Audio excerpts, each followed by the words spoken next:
Good afternoon, Louisiana, and welcome to At the Book here on bet.NOLA.com. It is your weekly betting preview for the sports world. It's Halloween weekend. It's a brilliant sports weekend, maybe the best one of the year between college football, NFL, World Series could be decided this weekend, or else it'll certainly get into the later stages. NBA, NHL, everything rolling right now, and we will talk about it all. We are brought to you by Caesars Sportsbook. That's Jim Derry and Devin Jackson. I'm Zach Ewing, and we're ready to roll, guys. And it starts early. We got a great Thursday night football game too. But before we get started, want to remind you that you can now sign up for the Caesars Sportsbook app. You can go to NOLA.com/Caesars and sign up now. And if you do that, you get a $100 free bet bonus. So what can you say no to that? Free $100 at launch whenever mobile betting does come, which we expect before the end of the year. And in-person betting, guys, could be as early as Monday from what I'm hearing. Nothing confirmed yet, but we're getting real close on this. I signed up yesterday, and it was super easy. And if I can do it, anybody can do it. If Jim Derry can do it, anybody can. I'm going to tell our marketing team to add that to the ad. Sounds like a slogan. That's right. If Jim Derry can do it, anybody can do it. So NOLA.com/Caesars. Sign up for the Sportsbook app. Be ready to go when mobile betting goes live. It's coming soon. It's going to be a nice Christmas present for all of us in Louisiana, and hopefully even before that, maybe even a nice little Thanksgiving present. So we're getting toward that time of year. Let's get right into it. Thursday night football tonight. The Packers and the Cardinals, 6-1 against 7-0. It's just a bloody brilliant Thursday night football game, and it really is. Even though COVID has kind of wreaked havoc on this. Davante Adams not playing for the Packers. Alan Lazard, who would have stepped in for Davante Adams, not playing for the Packers. I think they have a coach on the COVID list too. And then on the other side, J.J. Watt has had season-ending shoulder surgery. So both teams a little bit less than full strength, but still just a really good game, guys. Probably one of the best we're going to get this season. Two really good teams. And it feels like every year the Packers are always in this type of game where they're playing a really good opponent on prime time. So hopefully they look like the Packers we've been seeing the last 6 or so weeks and not the week one Packers. So I know they're going to be missing two of their top targets at receiver, but I think Aaron Rodgers will put on the show tonight.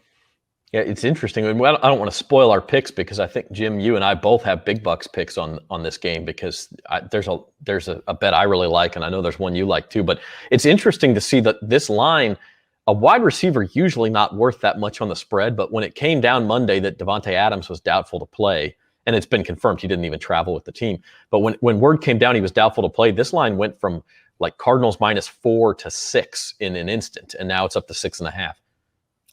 Before I get to that, I just want to ask Devin if he still wants to eliminate Thursday night football. I mean, you got 7-0 against 6-1, Devin. Shots fired. That's true. Look, I still don't like the premise of it, but I'll take good football when I can get it. Yeah, what channel is your TV going to be on at 7:20 tonight? Yeah, it will be on. It will be on either Fox or NFL Network. Yeah, that's right. I agree with you, Zach, and I don't know that I've ever seen a non-quarterback change the line this much, starting out at 4, going to 6.5. Now, they do lose Lazard, but the line changed before we even heard about Lazard, so it had nothing to do with him.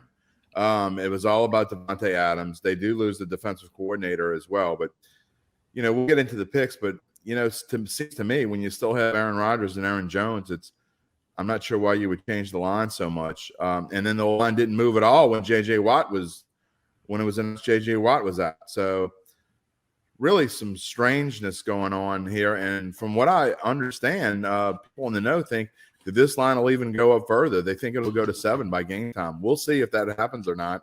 But a very strange line to say the least.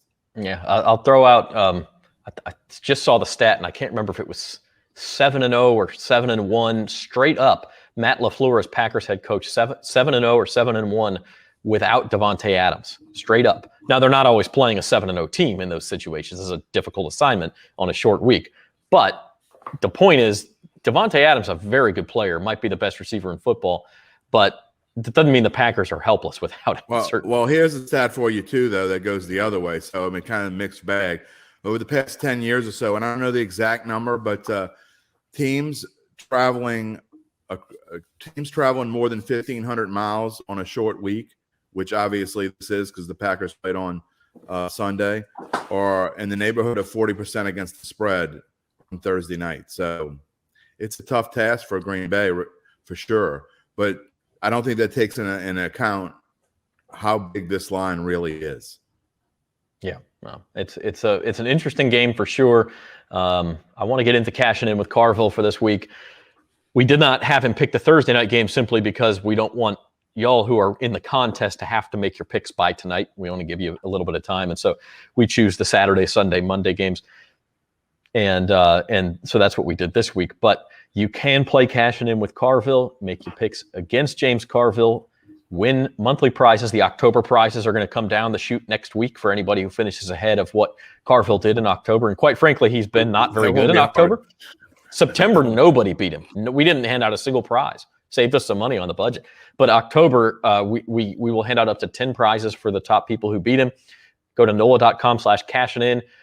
Submit your picks before all the college football starts on Saturday. Just got to get them in. I think we put 10:45 a.m. on it, so just get your picks in there. And if you beat Carville, you win some monthly prizes for October, and then we've got the big prizes for the season-long winners.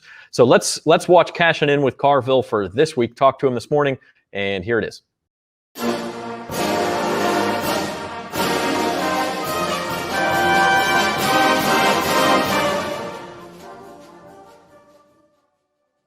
Well, this is Cashing In with Carville for Week 8 of the NFL season. It's October the 28th. It's Halloween season. We've got a lot to get to here. I'm Zach Ewing along with James Carville. And James, it's a big week in college football, even without an LSU game. And then at LSU, it's like coaching search season. And so that's almost double the fun of actually playing games. Boy, I tell you, I don't know. Every 9 out of 10 conversations I have about the LSU football coach. And what do you think? I mean, what are you hearing, or what? I know nothing. I actually hadn't talked to Scott in a few days, and if he he's told busy. Me, he's got other things on his mind. If he told me, I wouldn't tell anybody else. But honestly, he hasn't. I don't know. But I know a couple of things. It's going to be somebody that's already done it at a big program. I mean, that's pretty clear. And we were talking before, and the name that I found interesting was the Oklahoma coach, Lincoln Riley. Sure. I have no idea. And what happens is the agents call. All right. And of course, Scott knows Trace Armstrong, he knows Jimmy Sexton, he knows all of them. And so I think the way this works is, let's just say, Lincoln Riley may have no intention of leaving University of Oklahoma. Scott may have no intention of hiring him, but the agent would call. And they're like everybody else. They're pretty good at keeping a secret. Sure. Yeah, but the thing that intriguing about Lincoln Riley is he has a reputation of Tyler Murray, the Bradford. He's got some quarterbacks that do well in the NFL, and I hear that there's Baker Mayfield. Yep. Baker Mayfield. I mean, isn't it? Yeah. Baker Mayfield, and I hear there's a hot recruit from Louisiana that's a pretty good quarterback. And if you just say all things as being equal, that might be the one thing you want on the scale, A hot recruit with a famous name, and I mean, that may be a consideration for sure. Lincoln Riley, would he leave Oklahoma? I know we were talking off the air. You said you think LSU's a much better job, and I think a lot of people would agree. Look, Brody Miller in Atlantic wrote about it, and Brody is a very good reporter. And if you think about it, he's coming to the SEC. All right, he's in a big, whatever it is, Big 12. Okay, that is not hard to win the Big 12, go 11-1. Get in the college playoff. We smoked them so bad in 2019. I went to that game. Jeez, we could have beat them 100. We could have scored. Each could have scored 100, and we just let off on in the second half.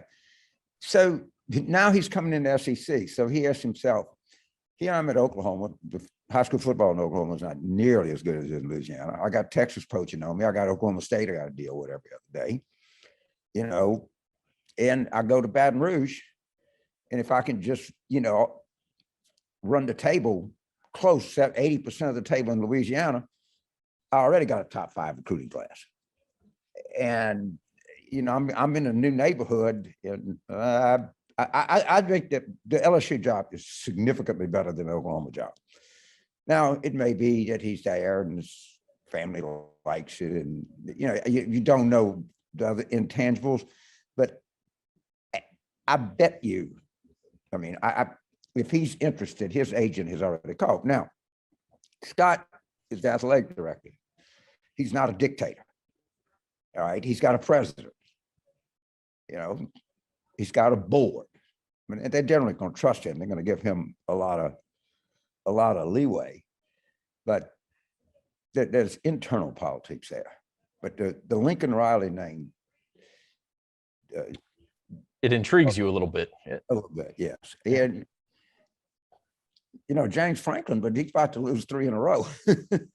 We'll talk about that. We have James Franklin, another candidate, Mel Tucker at Michigan State. That's a good segue to get into the picks this week. There's lots of names flying around out there for the LSU coaching position. One of them is Mel Tucker at Michigan State. They're hosting Michigan this week. It's probably the biggest Michigan State game this century. They're both undefeated. They're both in the top 10. Maybe I'm forgetting something else, but clearly a big game in East Lansing. Michigan is laying 4 points. Where are you going here? Going with the home team. Sparty. I'll tell you, you got time for one little story about Michigan State? Absolutely, yeah. So the 1992 campaign, we had a debate on what was in fact in Lansing. But we had debate prep in Ypsilanti, which is like Ann Arbor, it's right there. And, I run every day. Of course, I'd come up from Arkansas, and it was cold in that part of Michigan. So I went to the sundry shop at the hotel, and I bought a sweatshirt. It's a Michigan sweatshirt. So with my mind totally on politics and not even thinking, we get to the hotel in Lansing, and of course there's a whole crowd of people out front, and it's the whole debate. So I go take my run, and I run out with a Michigan sweatshirt. I lasted about 45 seconds. I had to run back in the hotel and go in a sundry shop there and buy a Michigan State sweatshirt. They were not going to have any of that shit. We had a Michigan sweatshirt. So the rivalry is real, is what you're saying. It is particularly real on Michigan State side. All right, you have MUU and, the prestigious state university, and they look down on them. And Michigan State's quite a good university, don't get me wrong. But I don't know if there's a more aggrieved university in a kind of Michigan State, Auburn, Alabama, South Carolina. The little brother syndrome, you're saying. Yeah. Oh, man. And I'll tell you, watch that game. Those fans are going to be on fire. I promise you. And that's why you're going with the home team there. So yeah, I guess Michigan's undefeated. I think I lost with them. At some level, Michigan football is always gutless at some point, Yeah. Well, and both those teams have gotten away with it a couple of times. They've won some close games. So we'll see who can survive there. Yeah. Yeah. One team that has not had to get away with anything is Georgia. They've been thumping everybody. They play Florida, world's largest outdoor cocktail party in Jacksonville this weekend. Always a big game in the SEC East, usually decides the SEC East. This year, it does not look to be too competitive. Georgia minus 14 against Florida. I take the points. Take the Gators. Georgia is good. All right. And, somebody said they may have 17 first round draft choice and everything. Florida they're a little bit like us. They really underperform. And it's a big game. I think that, they kind of rested up here. And I look for them to put up a fight. All right. Another big game in the SEC. The line surprised a lot of people on this one. Ole Miss at Auburn, and it's Auburn favored by 2.5 at home. Well, my contrarian method blew up in my face last week, but I'm going to stick with the contrarian method and go with the home team here. We're good. Ole All right, Miss we're had good. game of the century against us, but a lot of people have game of the century against us. And I mean, listen, Ole Miss has had big game after big game. At some point, you think they'll let down. So Right. that's certainly a possibility. And then our last college game of the day without LSU, we're going to do 4 today. You mentioned him, Penn State, James Franklin, maybe with his eyes on other jobs, LSU, USC, we don't know.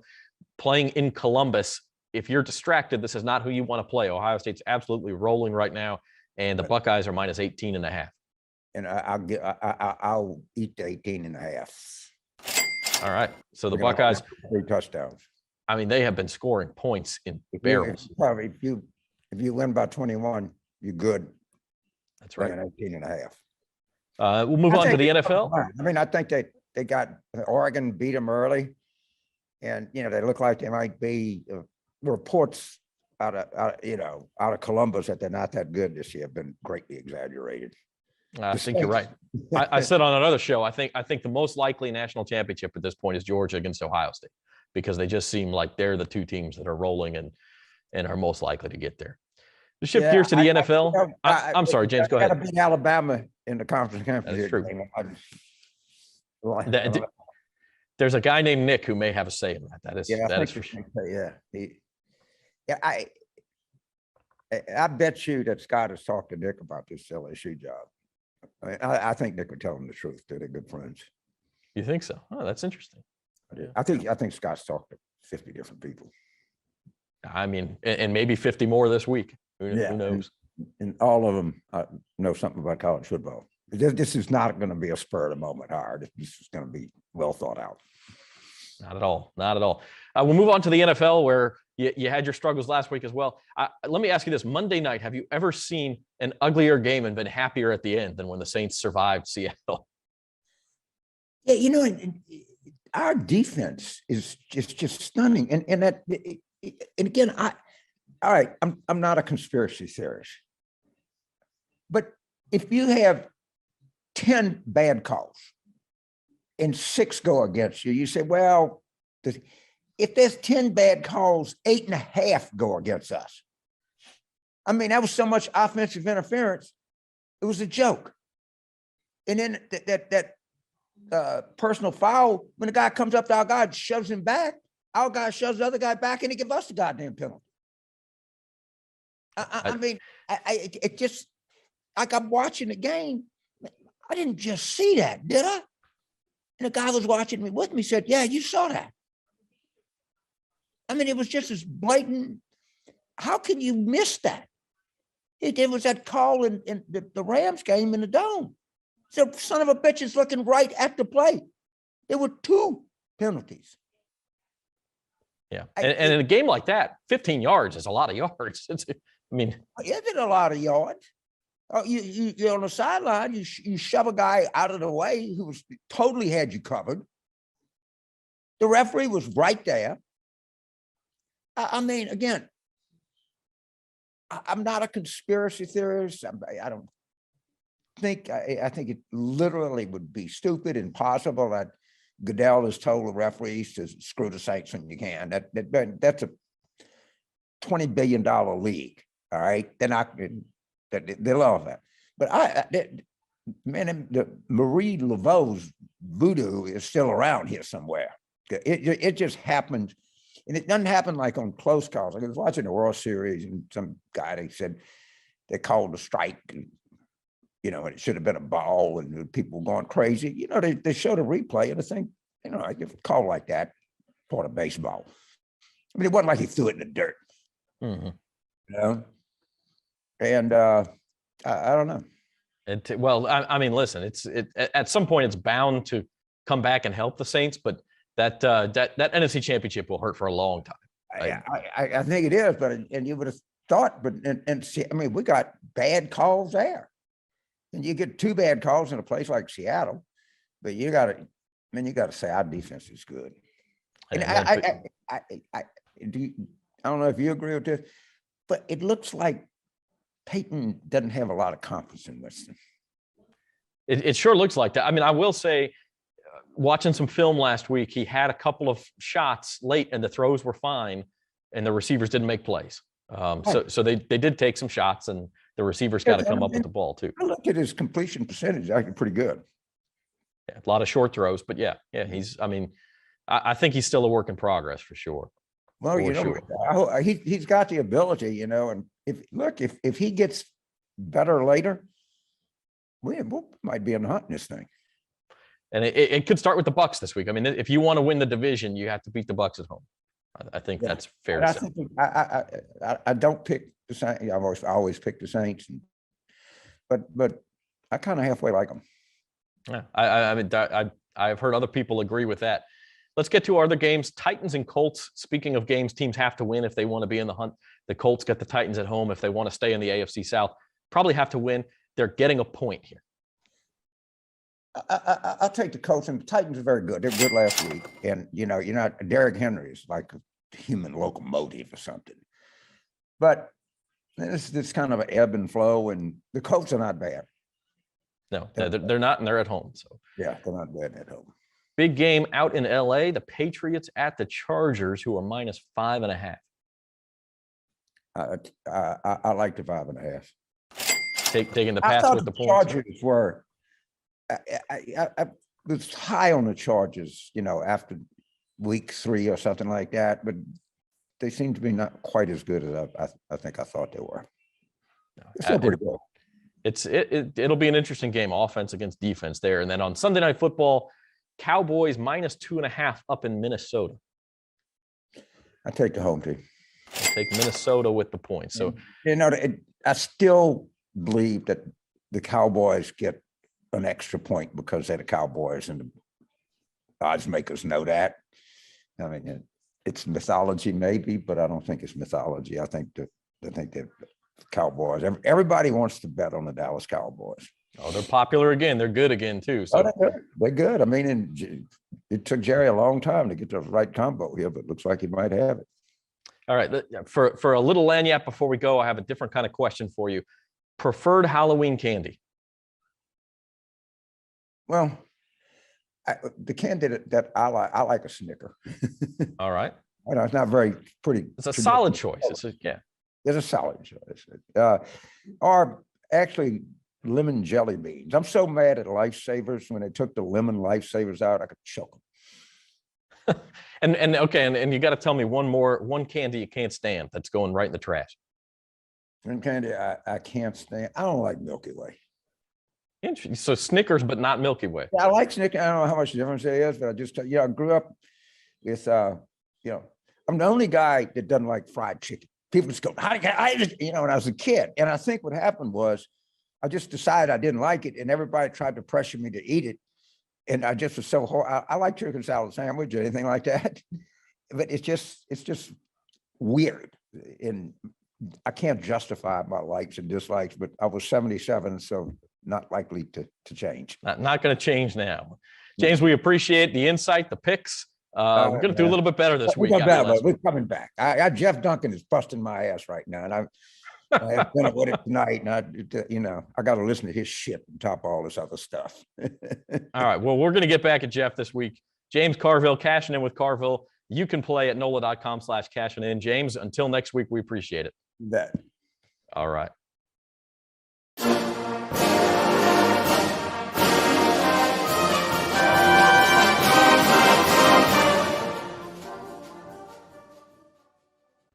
All right, so James Carville, very talkative this morning, as usual. Loved his story about Michigan and Michigan State. Got to get the right color sweatshirt up in there, and Michigan State with the little brother syndrome. So we'll talk more college football in just a second. But for the time being, another topic he hit on was the Saints, and he said, he doesn't pick the Saints games, but if he did, he would be leaning toward the Saints. The Saints have their biggest game of the season thus far, or at least biggest, I think, since the opener against Green Bay. At home against the Bucs. If you're going to win the NFC South,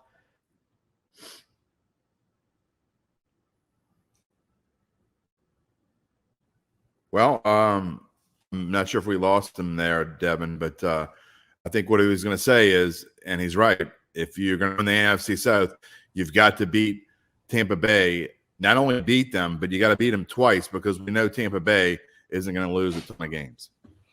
Yeah, they're a well-oiled machine already. They pretty much come in do what they need to do to win the game and then get out. I mean, we saw that, last week on Thursday Night Football against the Eagles and really throughout the season, with the exception against the Rams. So, like you said, this is the biggest game of the season for the Saints. And you would think, especially in that win on Monday night, I think the Saints definitely held back a little bit on the offensive side of the ball to kind of preserve some of the things they may be wanting to throw out against Tampa Bay.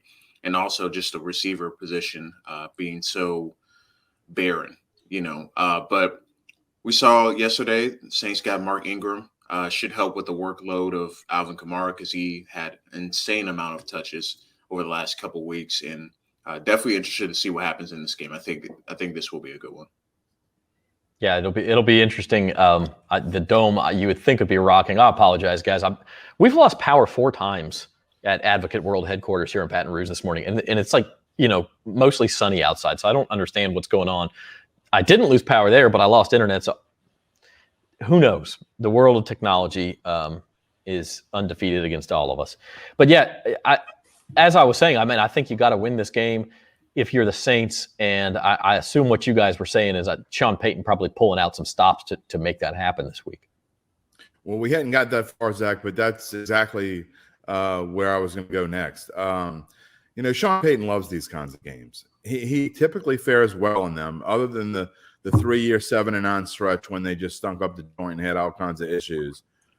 Sean Payton, you can bet that he spent much of the last 3 weeks preparing for this game. And you could make a point that they didn't look all that great against Washington. And certainly, some people think they looked terrible against Seattle, and it was an ugly game. And it was an ugly game in a sense, but if you look through if you don't just look at the score and you look at some of the things that were done, especially with Jameis Winston, and I've talked about this on Datitude all week long, all the talking heads are talking about, oh, woe is Jameis Winston. He's not a good quarterback and blah, blah, blah. I've seen progression every single week from this guy. And last week, if he doesn't have the big drops, you've got Kevin White along the right sideline who just flat out drops the football, and that would have been a touchdown, or put it this way, it would have certainly put him deep into the red zone. Then the very next play, you got Kenny Stills, who's no longer a Saint, dropping the football. Then you have a play where Traquan Smith is running the wrong route, and if he keeps running, it's an easy completion early in the game. That might have been a touchdown too. Yeah, it easily could have been 27-10 instead of 13-10, and the defense was lights out. We talk about how it's hard to run against Tampa Bay. Well, it's pretty doggone hard to run against the Saints too. And not only that, it's pretty hard to throw against them as well. I mean, this is one of the better Saints defenses I've seen since the Dome Patrol days.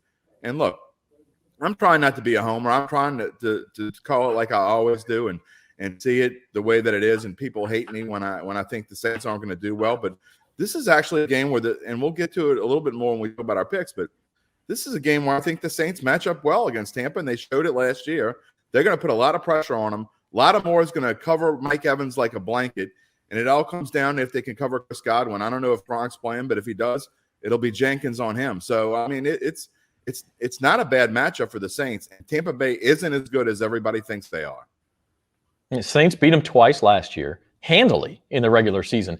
And then the playoff game is the one everyone remembers, obviously, and for good reason. But people don't remember that the Saints were leading that game and driving down to get points. Jared Cook fumbles. They turned it over again later. Yeah, I mean, people remember that. But the Bucs did not dominate that game by any stretch. They got the turnovers, which the Saints were getting in the regular season games. But these are pretty evenly matched teams in my eyes. And I agree with that pick. The Saints at home should not be 5.5-point underdogs in this game. I don't believe. Now, the wide receivers are a problem. They've got to play better. Traquan Smith has got to play better than he played on Monday. Now, give him one because it was rust. He was just coming off of IR, but he's got to be better. Zach, I will also say, too, that if you look at this spread just purely on numbers, what you're saying is Tampa Bay is basically 8 points better than the Saints. Because if this were played on a neutral field, the spread, going by the numbers, if you're giving 2.5 to the Saints at home, you're saying Tampa Bay is 8 points better than the Saints. And basically, when you're doing power rankings and such, and you're trying to figure out spreads, the best team in the NFL is usually about 8 points better than an average team. Okay. So you're saying the Saints are an average team, and I'm not buying it. The Saints are, I'm not saying they're a top 5 team, but I think they're certainly a top 10 team. And if you're going by that, this line is very skewed. Yeah. And that means that if this line were to hold when they play in Tampa later this year, it's going to be a double-digit spread, That's right. It just doesn't seem right to me. I don't think that, especially with the way the Saints play, because they will keep the score down. And maybe we'll all be talking on odds and ends on Monday afternoon about how the Bucs, look like world beaters, and they certainly have been playing well. But I don't understand the spread, and I like the Saints here. Devin, are you on the same train? Yeah, I like the Saints as well. Divisional games, especially in the NFC South, they're hardly ever blowouts. I know the Saints got beat, by double digits against the Panthers, but even that game was pretty competitive throughout. So I feel pretty confident that the Saints will be in this game and compete and cover the spread. I just worry about how well will the receivers play, because the Bucs secondary is full of holes, but if you got receivers dropping passes, running the wrong routes, that's when the Bucs can get a few turnovers, and then the game can become lopsided then. So receiving, kind of the receiving aspect, it has to be better, just based on the fact that, that's the weakest area for the Bucs. You got to go after their secondary to win. But I think the Saints defense will be certainly up to the challenge. And, I believe Marcus Davenport played a few snaps as well on Monday night, and he was able to make an impact. So he played real well. And we know how well Cam Jordan plays against the Bucs as well. So I expect the pass. And Onyemata comes back. So they're getting a lot of guys coming back this week. So I feel pretty confident about the Saints' chances to cover. And there's even a chance Michael Thomas comes back. They haven't practiced yet this week, so we don't know what his status is. They're going to practice. In fact, they're probably practicing right now for the first time all week. So because of the Monday game and the travel and all that. So we'll see about Michael Thomas. But certainly the NFL has a way of humbling you, and the Bucs have been playing real well. And it just kind of feels like maybe this is the time that they get humbled. Let me ask you, Zach, what do you think Sean Payton has been telling those receivers all week? Those are the kinds when you have drops like that, or any position that has an awful game, the next week they generally come back and play well under Sean Payton, because that big sign that says "Do your job" in the practice facility. I guarantee you, "Do your job" has been all week long. They've been talking about it. Yeah, because they were the position group that let them down, almost cost them on Monday night. But we talked about how difficult of a spot this was for the Saints. They got the first half of it done. Now they can focus on Sunday. And they get the Falcons, by the way, coming in to town next week. So it's not like the big game's end, and the Falcons are playing pretty well. The other big-time Louisiana team, headliner LSU, is off this week. I'm not sure their fans really care. In fact, if they want to take another week before they have to play Alabama, I'm sure their fans would be okay with that too. But they are off. So I wanted to take the time to kind of reset the national title race in college football, because there are some big games this week. So here are the top 6 to win the national championship at Caesars Sportsbook. And again, you can sign up for that Sportsbook app at NOLA.com/Caesars. But Georgia is the favorite. They're plus 120. They're almost odds on. They have Florida this weekend. So you see on the right side, a lot of big games this week. Alabama off in preparation for playing LSU. Ohio State's got Penn State. Oklahoma's also at home, a game they should handle against Texas Tech. Cincinnati is in New Orleans against Tulane. And then the game of the week probably is Michigan. Can they stay in the national title race and really insert themselves into the thick of the national title race by beating an undefeated Michigan State team? Michigan State, by the way, is in the next group at, I believe, 80-1. There might even be somebody in between them. So they're super long shots, even though they're undefeated. But one of those two teams you feel like eliminated this week. Devin, what are your thoughts on the battle of the Wolverine State? I shouldn't call it that. The Wolverine and Spartan State. I think it's going to be a classic Big Ten game. It's going to be low scoring, a lot of defensive played, special teams, kind of deciding the game. It's going to be a classic Big Ten matchup. I think it's probably the big noon kickoff or something like that for this game as well. So those games are always typically low scoring and not super interesting in terms of offensive output. But I think the defenses both will play well. I think it'll come down to who has the ball last. I think it's going to be one of those games where it's going to be a field goal or a touchdown pretty much game throughout. And this game is definitely going to it's certainly going to knock out Michigan or Michigan State from getting to the Big Ten championship and national title consideration. So it's going to be big for either team, whoever wins the game, but it definitely will go a long way in deciding who could get into the playoff. Because if, Michigan wins this week, but then loses in a couple weeks, and then end up being Ohio State at the end of the season, then it gets kind of messy for the Big Ten, and they may miss out on the playoff. Yeah, I mean, I think it's a good point because the Big Ten is very deep at the top this year. You have these teams. You have Ohio State, obviously, Penn State, Iowa playing real well. All of those teams still, with the exception of Penn State because they have 2 losses now, are still technically in the national title conversation. But the question is, will they start to knock themselves out? Because after this week, you'll only have one undefeated team. It's whoever wins this game. And both of these teams still have to play Penn State and Ohio State down the stretch. So it does get hairy real quick. Bring those odds back up just for a minute. I want to let Jim give his thought. I'm going to keep beating this drum, Jim. Put Cincinnati in the playoff. Put them in. First off, I want to remind Devin that he now lives in the Central Time Zone, so it's an 11 a.m. game. Devin, get out of Georgia. You're not there anymore, buddy. Yeah. Big 11 a.m. kickoff doesn't have the same ring to it. You're right, 100%. Look, 2 things here. First off, there are 2 lines that make 0 sense to me. And I know I've been joking with you about Cincinnati all season long, but that line makes 0 sense. 2,500. I mean, so basically you're saying 25-1 that Cincinnati is going to win the national championship. When, if I had to put a percentage on it, I think they're probably 75% chance to make the playoff at this point. 70 to 75%. Whether they belong in or not, that's a whole nother argument for a whole nother show when we have a lot of time. But they're probably going to get in. And then Alabama at plus 230. I mean, I don't think they're even 50% to get in the playoff. I mean, so you're saying if they get in, basically they're going to win. That line makes 0 sense. If you put 5 cents on Alabama, you're wasting your money. And then the second thing that I would say is, to me, even at plus 120, to me, Georgia is free money. I don't see any team beating Georgia this year unless something super fluky happens in the playoffs.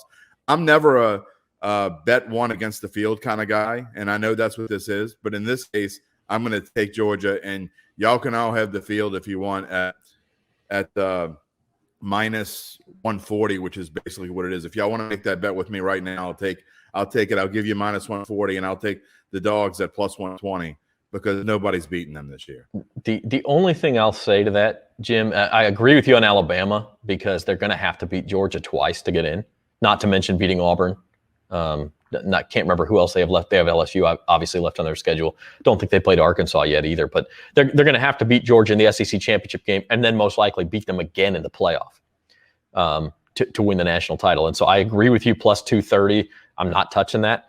I don't think I'm touching Georgia either, though. And the reason I say that is because they're going to have to beat Alabama at least somewhere, either in Atlanta for the SEC championship or in the playoff. And then they're also probably going to have to beat Ohio State. And so I disagree. I don't think they have to beat Alabama. I mean, they might have to beat them 1 out of 2. Sure, that's what I'm saying. Yeah, they'll have to beat them 1 out of 2, which obviously you've got a chance at doing that. But then you've also got Ohio State. So I would put Georgia somewhere in the neighborhood of 40 to 50% to win this thing. So I think plus 120 is about right. I don't think there's an extreme value there. But they're clearly the favorite. Yeah, I'm not saying it's a bad line. I said the other 2 were bad lines. I don't think it's a bad line. I'm just saying this is one case, and it's a very unusual case because I'm usually a field kind of guy. Weird things happen.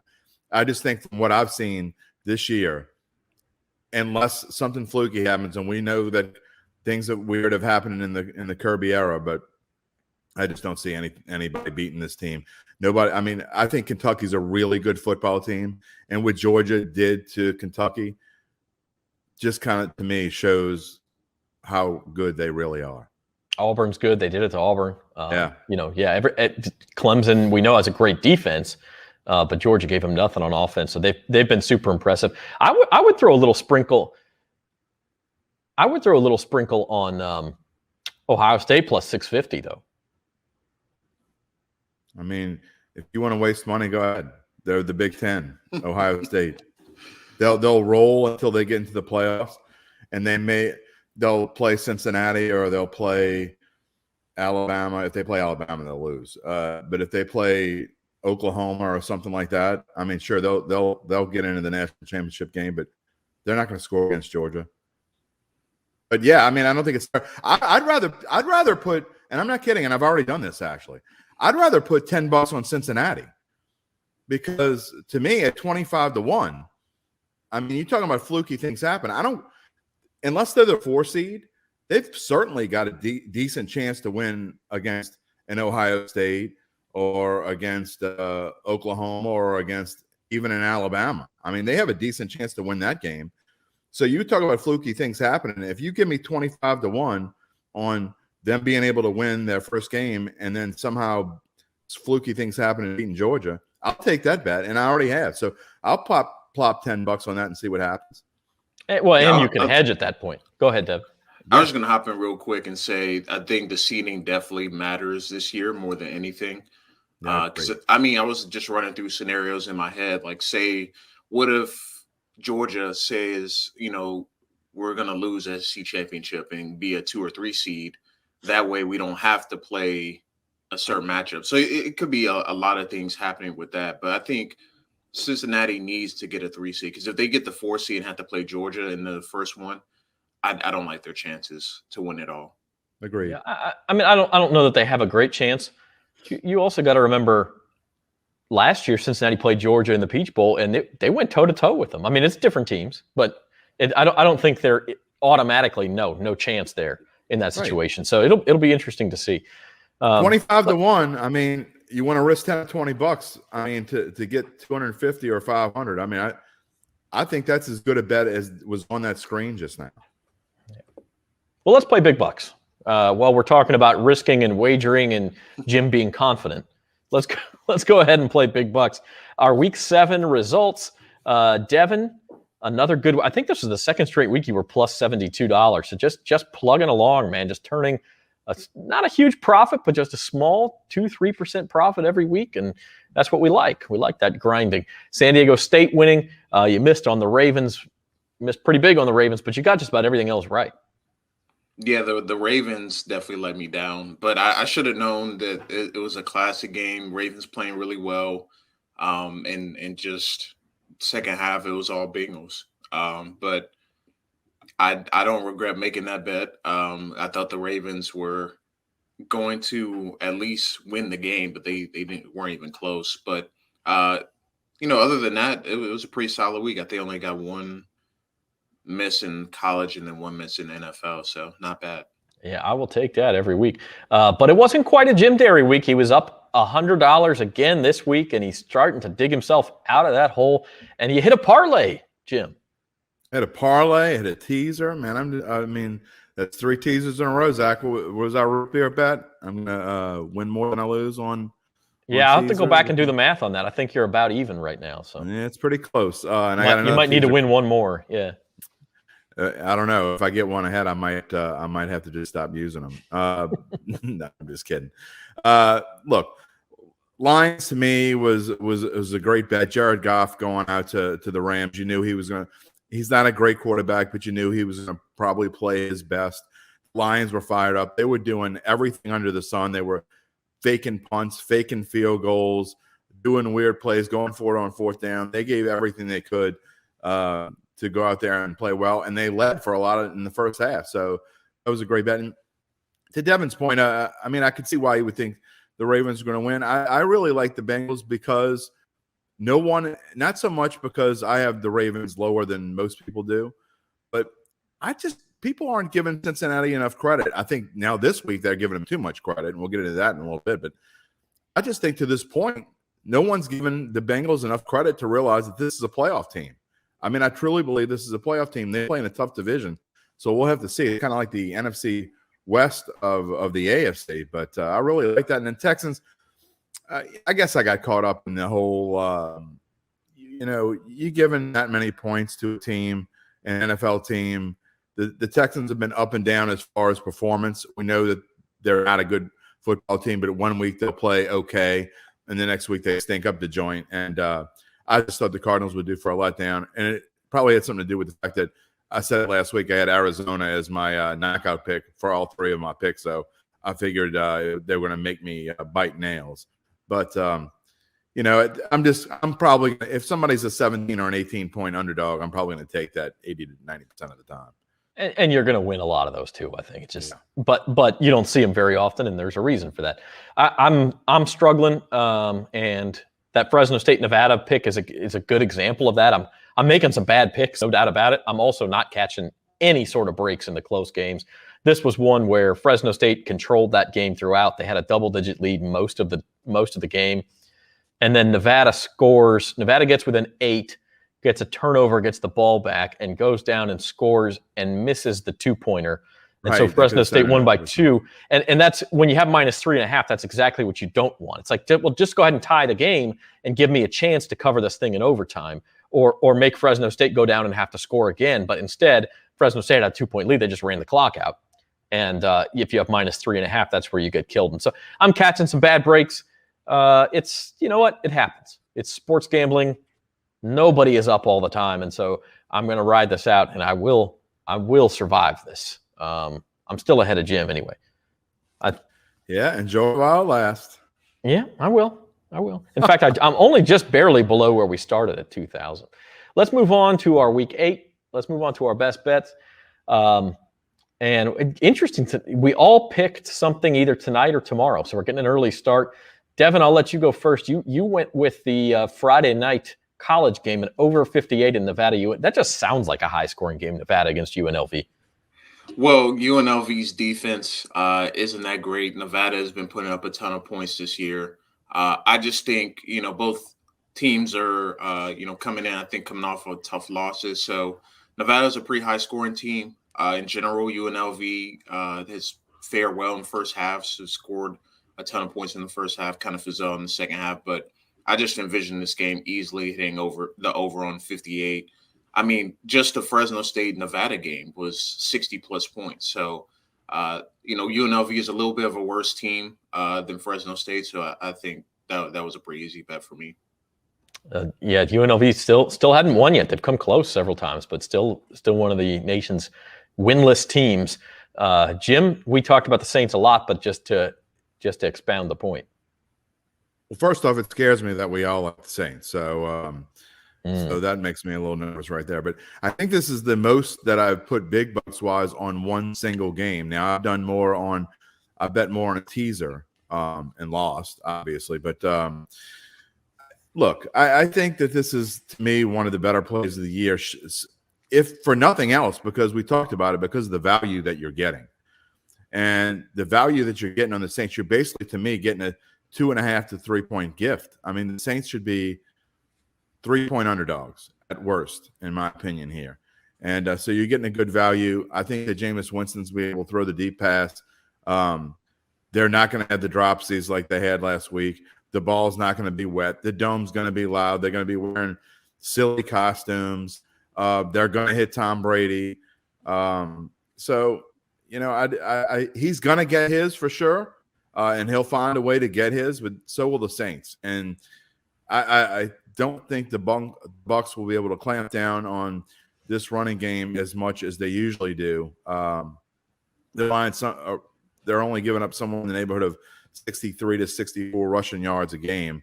I think the Saints will be able to get 90 or 100, especially if Mark Ingram plays. I mean, obviously he's in football shape, and he knows the playbook, so he doesn't need a lot of prep time. So, look, I think the Saints are in a good place here, and really I wish I had the oomph to even pick the money line, which I have in real life, I guess, but not in big bucks. Yeah, and I mean, listen, it just feels like a close game to me. I'll be in the Dome on Sunday. I don't know if I told you guys that, so I'm pumped. I think it'll be fun. It's the game of the year so far for the Saints, and I think getting them with 5.5 points is a good value. I went with tonight's game. I thought about taking the Packers. We talked at the open about how big this line was, 6.5 points. Aaron Rodgers getting 6.5 points. I'll take my chances. But the more I thought about it, the more I thought the Packers defense, on paper, it's been better this year, but you look at some of the teams they've played, the Saints, who have not been great offensively, and they give up a ton to them. Then they played, Washington, Detroit, Chicago. They haven't, Cincinnati, but they probably should have lost that game. They haven't played a lot of great offenses. Now they're going to play Arizona without their defensive coordinator. I just think this is a game where both teams put up big points. I could easily see this thing finishing up in the neighborhood of like a 34-28, a 34-31. And to me, 50.5, it's a high line for the NFL, is not nearly high enough. I think both teams score more than 20. And if both teams score more than 20, you got a pretty good shot at getting up to 51. So that's my best bet of the week. And it's tonight. So let's look at the rest of the picks. Devin, we talked about Nevada, UNLV. You like Tulane against Cincinnati. That's interesting because Tulane's taken it on the chin quite a few times this year. Yeah, this one was a tough one, but just the 25 points, I don't know. I don't know if I feel confident that Cincinnati is going to cover that line. Like, I know they have to kind of in their mindset, they have to win by multiple touchdowns for kind of their playoff resume, but Tulane is just a pesky team. That I just feel like they'll be able to cover that 25-point line. Like, they still might lose by 21, 24 points, but I think 25 was just a bit much for me. So that's why I took Tulane there. We talked about the Nevada UNLV game as well. I didn't go too much on NFL. I thought, that's not where I'm successful at. But I feel like giving the Rams 14.5 against the Texans, I feel like they can do that. I mean, the Rams coming off a game they probably should have beat the Lions by more than they did, but they didn't. So I feel like they're going to come out motivated, ready to play, etc. But yeah, those are some of the best ones. And then I picked the under in the Penn State-Ohio State game. Penn State, I know they're big underdogs in this game. I think their defense is good enough to contain Ohio State's offense and make this not a track meet type of game. Like, they still might lose by double digits, but I don't think Ohio State's offense is going to be able to shred Penn State's defense like have been some of the other teams in the Big Ten. Listen, they went under last week with 9 overtimes and still went under. So betting the Penn State under, not a bad idea there. I kind of like that. I know Ohio State scores a lot, but I don't think Penn State's had a single game even get to 50 this year, much less 60. So that is an interesting total there. Jim Derry, as we said, he's beginning the climb back up at least toward 1,500, if not back up toward where we started just yet. Some interesting picks in here, starting with the Packers money line tonight. I'm just lulling y'all to sleep, and I'm finally starting to wake up a little bit. Now, I really do like the Packers tonight. I like I said before, look, it comes down to Aaron Rodgers. I don't think he cares who he's throwing to. He's still got Aaron Jones. He's still got A.J. Dillon. The Cardinals have been okay against the run, but I'm betting on Aaron Rodgers. That's solely what that's about. Just going through and picking out a couple others that I really like. My big underdog of the week parlay, I think the Jaguars went straight up. I really do. Seattle just – I don't know. I mean, Trevor Lawrence has played a lot better. He's only thrown 1 pick over his last 3 games, even though he has 8 for the season. I really like them. And then the Jets, I think this is a game where they show up, and Cincinnati, to me, is given too many points. Finally, it's catching up, and Aunt Mabel realized how good Cincinnati is, so – her and Drunk Joe are all over the Bengals this week, and the Jets stink. And we saw what the Jets did with Tennessee a few weeks ago. I think this is one of those games where they make Cincinnati sweat. It would not shock me at all if the Jets won that straight up. And then my teaser of the week, I really like this one a lot. And I almost wish I would have put a little bit more on it, but I didn't have the oomph to do it. The Bears over 33.5. I thought that line, that over under total was just way too low, even at 39.5. It started at 43, so I went and checked the weather, and no, it has nothing to do with the weather. It's supposed to be sunny, not even windy. Temps around 58 degrees, so I don't get it at all. Neither the Bears nor the 49ers defense is all that good. It's okay. I mean, they're okay defenses, but are we thinking about these defenses of old? So that line that over-under made no sense to me. And then Cowboys Vikings under 61.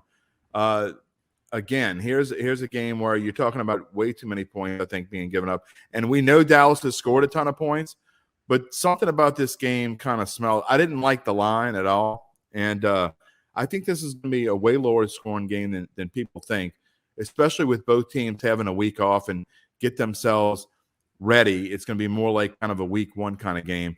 I think this game is either in the high 40s or low 50s. I love that teaser there. All right. And the Chiefs on Monday night, you've been fading the Chiefs a lot, but finally time for them to bounce back. And it may be what you say is the public is finally fading them. Yeah. Yeah. If they're going to bounce back, it's here. And then you take that hook off of there at 10. I didn't love them, but I still would have bet them. And, if you push, you push. At 10.5, I wouldn't have touched it. But to me, and it's not a lot, it's just a $30 bet. But I think 9.5. Look, this is the week to find out. And I'm betting on the Chiefs. If they lose this game, they're as close to toast as they possibly can. This isn't the first time the Chiefs have gone through a lull in the Andy Reid era. It's actually the third time that they've had a little run like this. Something tells me that this is the week that they start picking it up. Everybody's down on them. Nobody believes them. I really like them this week. And the Giants kind of overperformed last week going across country, and they're still super banged up. So they don't really – as bad as the Chiefs secondary has been, I don't know that the Giants have the weapons to go deep on them. All right. Well, speaking of bouncing back, I got to bounce back. I'm down below 2,000, so I've now lost money for the year. So here's a bunch of bets for you to try to get that back. We talk about the over tonight. A couple of games you guys mentioned. Devin, you had the UNLV-Nevada over. I think UNLV with 20.5 points. It's a rivalry game. They're going to pull out all the stops. They've been close to getting that first win. They didn't win a game last year either. It's been 2 years, and they're just trying to get to that point. I don't know that they win the game here, but 20.5 seems like an awful lot to me. Wisconsin -3 against Iowa. I think Iowa's on the downslope. Wisconsin's better than people think. Again, that one could blow up in your face because Iowa forces turnovers and Wisconsin's been turning the ball over. So we'll see what happens. But I do kind of like that. And then moving on to the NFL, a couple of picks. I think the Browns are being undervalued. I know they have a lot of injuries, but Dearness Johnson looked great last week. It didn't look like they missed their running backs at all. And Nick Chubb is supposed to be back this week. Baker Mayfield may or may not be, but that combined with the Cleveland defense against Big Ben, I like that bet. And then we talked about this a little bit. The Lions pulling out all the stops against the Rams, and they still lost by 9 or 10 points. And now this is the next week. I know a lot of people have been saying the Lions are going to get that first win. Boy, they play hard for Dan Campbell, and the Eagles are coming in wounded. It just feels like a spot where, okay, but the Lions still aren't any good, and people don't seem to realize that. They play hard. They're still not any good. And the Eagles are also kind of on a downslope and need to make a statement. So, and then the other one at the bottom there, you mentioned the Jaguars. I took the Seahawks, and I'm not super confident in this pick. But again, if we're looking at this just from a math perspective, Jim, this is saying that these two teams are basically even on a neutral field. And so the Seahawks are only getting 3 points at home. And even with Geno Smith at quarterback, that didn't seem right to me. I think they are an even team on a neutral field. I mean, I think the Seahawks are one of the 5 or 6 worst teams in the NFL without Russell Wilson. Wow. And look, they have an advantage of they play at home. It's usually nasty weather, and they haven't even been able to win at home. I think this is Pete Carroll's swan song. I think the Seahawks are in for a 6-10 type or 6-11 type season. And even when you're not going to rush Russell Wilson back, it's certainly not if you lose this game. Why rush him back? Chris Carson's banged up. This is not a good football team. And people talk about they're in a must-win. They were already in a must-win situation. They're done. I don't care what happens. They win this game and they go to 3-5. So what? They still got to play the Rams, the Niners, the Cardinals, and a couple other really tough teams on their schedule. They're done. Now, you may be right. And honestly, again, the Jaguars coming off a bye week, Seahawks are on short rest. Yes, it's cross-country travel for Jacksonville, but when you look at all those factors, maybe that doesn't matter too much. So it'll be interesting to see. and we shall see. And we're going to get the weekend going again with Cardinals-Packers tonight. If you want to get in on the action, NOLA.com/Caesar. Sign up for your Caesar Sportsbook app. Get the special NOLA.com promo code automatically when you go to NOLA.com/Caesars. You get a $100 free bet bonus when mobile betting launches. So we're all looking forward to that. And again, got Cardinals-Packers tonight. Oh, I did want to mention real quick before we go, the World Series tied at a game apiece. They have an off night tonight. They're in Atlanta starting tomorrow night. Jim, I know you had some money on the Astros. I put a little bit on them after they lost game one because I was getting, I think, plus 120 on them to win the series. So now they're back favored. It's an interesting theory. Is this a point where you now hop on the Braves, or are you just to sort of hedge your bets there and guarantee yourself a profit, or are you waiting and still have faith in Houston? No, this isn't a place where I'm going to hedge. I really think Houston is by far the better team. Again, Braves come in, they've been resilient. They've been able to bounce back after losses, but they're not playing a Dodgers team that's super tired. They're playing an Astros team that's just as rusted as they are. And the fact is that Houston blasts left-handed pitchers, and there's quite a few left-handed pitchers. They showed it last night against Max Fried. And with Charlie Morton hurt now for the Braves, that is a huge loss for them. They're going to have at least one bullpen game, maybe two. I'll be honest. I'll tell you what, you want to take a bet that you can make a little money.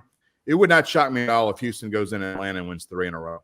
And Atlanta is undefeated at home in the playoffs now. Don't care. Again, if you want to take a little gamble, I don't know what the line is. I'd have to look. I'm guessing it's probably in the plus 400 range. If you want to take a little bit and plop it on that, or see what this, and I haven't looked, so I'm throwing these. I'll bet it's higher than that, Jim. I'll bet it's higher than that for them to win 3 in a row. But yeah, it's certainly worth a look.